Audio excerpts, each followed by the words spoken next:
राधे राधे दोस्तों। आज की कहानी बेहद खास है क्योंकि हम इस कहानी में जानेंगे मीरा रानी के पुनर्जन्म से जुड़ी एक और कहानी के बारे में।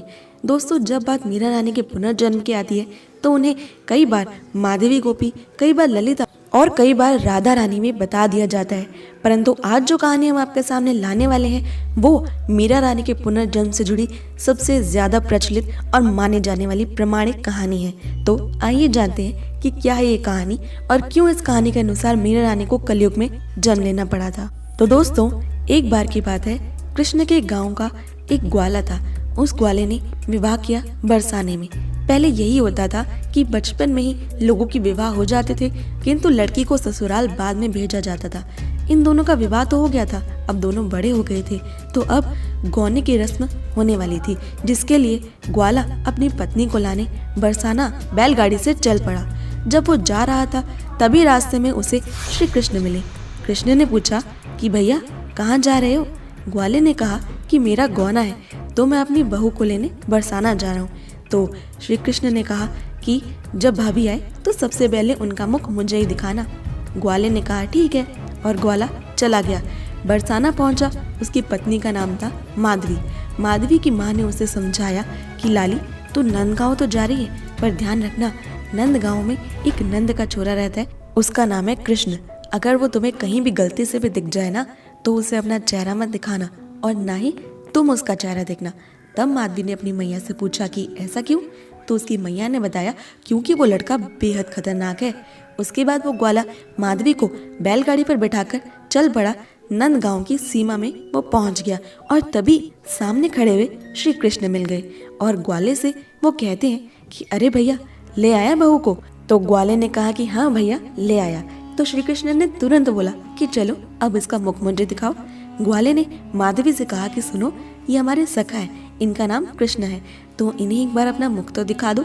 माधवी ने जैसे ही ये नाम सुना कृष्ण, तो समझ गई कि ये वही लड़का है जिससे मैया ने मिलने से और उसे अपना मुख दिखाने से मना किया था। माधवी सावधान हो जाती है और तुरंत अपना पूरा शरीर ढककर बैठ जाती है कि कहीं श्री कृष्ण की उस पर नजर ना पड़ जाए। कान्हा ने कहा कि अरे भाभी, जरा घूंघट तो उठाओ, मुख तो दिखाओ, पर भाभी मुख नहीं दिखा रही है। फिर कान्हा ने कहा कि अरे भैया, अपनी बहू से बोलो कि मुख दिखाए, क्यों ऐसे दुबक रही है, काणी है क्या? कन्हैया ने बहुत कहा कि एक बार तो मुख दिखा दो, लेकिन माधवी ने अपना घूंघट नहीं हटाया। तो फिर भगवान कृष्ण ने अंत में कहा कि ठीक है, जा, तू भी क्या याद करेगी, मैं ना कभी अब से तेरा मुख देखूंगा और न ही तुझे अपना मुख दिखाऊंगा। और भगवान तुरंत वहां से चले जाते हैं। अब माधवी अपनी यही प्रतिज्ञा निभा रही है। हर दिन जब जब उसे पता चलता है कि श्री कृष्ण आ रहे हैं या रास्ते से भी जा रहे हैं तो वो तुरंत दौड़कर घर में घुस जाती और घूंघट कर लेती। कान्हा गाय चराकर वापस आ रहे होते हैं, तब क्या गोपियां और क्या नंदगांव का कोई और ग्वाला, सब के सब कन्हैया को एक टक निखारने के लिए अपने घर से बाहर दौड़े चले आते थे। तब माधवी दौड़कर उल्टा घुस जाती थी अपने घर में अपनी माता की प्रतिज्ञा के कारण। फिर एक दिन कुछ ऐसा हुआ कि श्री कृष्ण ने गिरिराज धारण किया, इंद्र के कोप का भंजन किया और बारिश तूफान लगातार वृंदावन पर आ रहे थे। कोई यहाँ भाग रहा था, कोई वहाँ भाग रहा था। इसी भागम भाग में माधवी का घूंघट अचानक से ऊपर उठ गया, खिंच गया और सामने नजर गई। सामने दिखाई दिया एक हाथ जो गिरिराज से लगा था।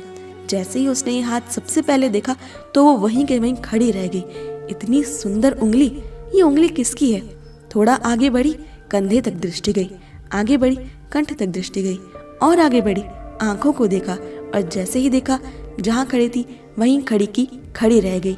मुंह खुला का खुला रह गया, ना पलके झपका पा रही है, ना हिल पा रही है। एक सखी साथ में खड़ी है और उसे हिलाती है कि माधवी, तू क्या कर रही है, ऐसे क्यों खड़ी है, यहाँ पर सब पर संकट आया हुआ है। माधवी ने उस सखी से पूछा कि ये आदमी कौन है, इतना सुंदर, कौन है ये जिसने गिरिराज को धारण किया है? गोपी ने कहा कि अरे पगली, ये वही कृष्ण है जिससे तू भागती फिरती थी। माधवी की आंखों से आंसू निकलने लगे और अपनी माँ को वो कहती है कि माँ, ये तूने क्या करवा दिया, ये कैसी शिक्षा दे दी तूने मुझे आज तक कन्हैया के दर्शन से वंचित रखा। उसने कहा कि आज अभी इसी वक्त मैं इस लाज लज्जा को फेंक दूंगी। उसने ये प्रण बनाया और कहते हैं कि वही माधवी गोपी अगले जन्म में मीराबाई के रूप में मेरता में प्रकट हो जाती है। दोस्तों जैसा कि हम जानते हैं कि मीराबाई ने सब लोक लज्जा को त्याग दिया, किसी संसार के रीति रिवाज और मायने को, कानून को उसने नहीं माना। लोगों ने खूब समझाया लेकिन मीरा ने सब बंधन तोड़ दिए। उस समय एक कन्या के लिए जो करना असंभव के समान था, ऐसी ही जिंदगी सारी जीवन मीरा ने बिताई। मीरा ने सब कुछ त्याग दिया और सिर्फ श्री कृष्ण को पूरी तरह से समर्पित हो गई और कृष्ण प्रेम में पूरी तरह से डूब गई। इस प्रकार मीरा ने अपने पिछले जन्म की गलती सुधार ली और लोक लज्जा को त्याग कर श्री कृष्ण के आजीवन दर्शन करने लगी। मीरा को माधवी गोपी इसलिए भी माना जाता है क्योंकि ज्यादातर मीरा श्री कृष्ण को गिरधर या गिरधारी ही बोलती थी। क्यों? क्योंकि उन्होंने अपने श्याम सुंदर का सबसे पहला मनमोहक रूप जो देखा, जिसके कारण उन्हें उनसे प्रेम हो गया, वो था ही गिरधारी कन्हैया का रूप। दोस्तों मुझे इंस्टाग्राम पर फॉलो करना बिल्कुल ना भूलें। मेरी इंस्टाग्राम आईडी है @कृष्णा_खुशबू। अपनी इंस्टाग्राम आईडी का लिंक मैंने डिस्क्रिप्शन में दे दिया है और यहाँ आपको जानने को मिलेंगे कान्हा के जीवन से जुड़े बेहद अद्भुत छोटे छोटे तथ्य और बेहद खूबसूरत कोट्स। आपको कैसी लगी ये वीडियो हमें कमेंट करके जरूर बताएं और अगर आपको ये वीडियो पसंद आई तो इसे लाइक, शेयर और हमारे चैनल को सब्सक्राइब करना बिल्कुल भी ना भूलें। कान्हा से जुड़ी सबसे खास जानकारी को पाने के लिए मैं मिलती हूँ आपसे अगली वीडियो में।